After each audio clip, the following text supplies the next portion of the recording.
시황 전해주셨습니다. 이 시각도 금융시장과 채권시장의 주요 지표들을 통해서 상황들을 좀 보겠습니다. 양 대표님, 그리고 여전히 이제 북한 문제가 리스크가 있기 때문에 외국인들도 어떤지 좀 궁금하고요. 금융시장 좀 실시간으로 체크해 주세요, 지표들. 네. 맞습니다.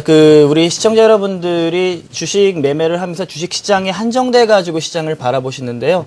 그러지 않으시는 버릇을 지금부터 저하고 함께 가져가셨으면 좋겠습니다. 항상 제가 주식 시장과 연계돼서요. 실시간 채권 시장과 동시에 외환 시장까지도 체크를 해 드릴 테니까요. 해야 되는 부분은 어떤 시장에 충격이 있을 때 이 충격이 주식시장 안에서만 일어나는 충격인지 아니면은 정말 전반적인 시장에 연계가 돼가지고 들어오는 아주 좀 피해야 될 리스크인지에 대한 판단을 해야 되기 때문에 말씀을 드리는 부분이고요. 외환은 아까 말씀을 드렸기 때문에 채권 시장에 관련돼서 제가 차트를 보며 설명을 좀 드리도록 하겠습니다. 자, 채권 시장은 이 3년 국채 3년 만기 국채 선물로 보도록 하겠는데요. 제가 아까 개성공단 관련돼서도 특별히 문제가 될 부분은 없다라는 그 이유가 바로 이 부분에 있다라고 보시면 되겠습니다. 그 논리적인 근거가 지금 보시게 되면 이 채권 가격에 대한 부분은요. 내려가게 되면은 위험하다. 쉽게 생각하시면 되는 거고요. 올라오게 되면은 안정권에 진입을 한다라고 생각을 하시면 됩니다. 왜냐하면 지난번 무수단 미사일 발사 가능성이 대두가 됐을 때 외국인들은 우리나라 채권에서 돈을 빼가기 때문에 채권에 대해서 집중적인 매도 포화가 있었죠. 그러면서 채권 가격이 이렇게 급락을 해버리는 게 바로 너무 지저분하네요. 죄송합니다. 이렇게 급락을 해버리는 케이스가 시장에 위험이 있다라고 보고 있는데 지난 금요일도 그렇고요. 개성공단 관련돼서 철수가 나왔을 때 좀 디테일하게 한번 볼까요?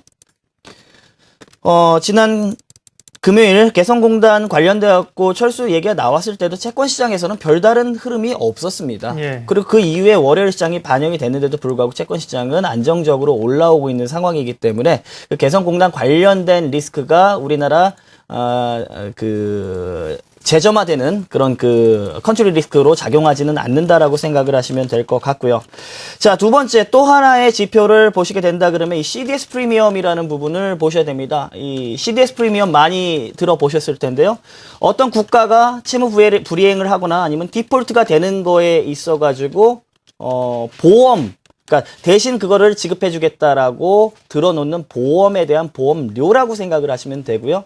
보험료가 높다라는 거는 우리 시청자 여러분들이 연세가 조금 있으신 분들은 그만큼 보험료가 좀 자주 아프실 수 있으니까 늘어날 수밖에 없는 부분이죠. 이 부분도 마찬가지입니다. CDS 프리미엄이 올라가게 된다라고 하게 되면 상당히 좀 리스크가 커진다라고 보시면 되고 내려가면 안정적이라고 볼 수가 있는데 지난 4월 26일자 CDS 프리미엄은 전일 비해가지고 내려왔습니다. 포인트 자체가 내려온 부분을 보게 되면 시장에 대한 위험이 개성공단 관련돼 갖고 리스크를 그렇게 반영하고 있지 않다. 그래서 이 근거를 통해서 제가 그 부분은 개성공단 관련된 경협주들에만 한정을 지어가지고 테마가 하락을 할 뿐이지 시장에는 특별히 영향을 미치지 않는 그 논리적인 근거로 제시한 부분이기 때문에 이런 부분들을 좀 보시면 될 것 같습니다. 그리고 마지막으로 이 회사채 수익률 관련돼서 하나만 좀 보도록 할게요.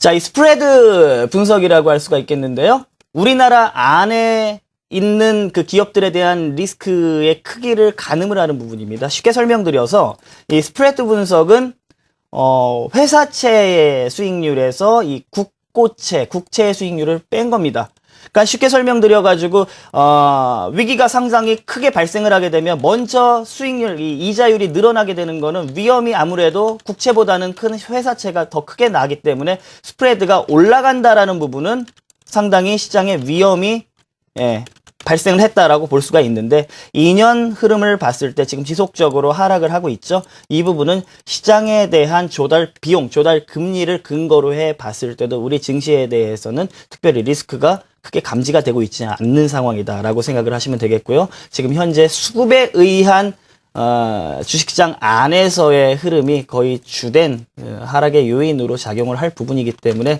아까 말씀드렸던 부분이지만 짓누르고 있었던 매물에 대한 압박만 좀 거쳐진다 그러면 5월달 정도면은 저점이 나오지 않을까 이렇게 생각하고 있습니다. 네, 알겠습니다.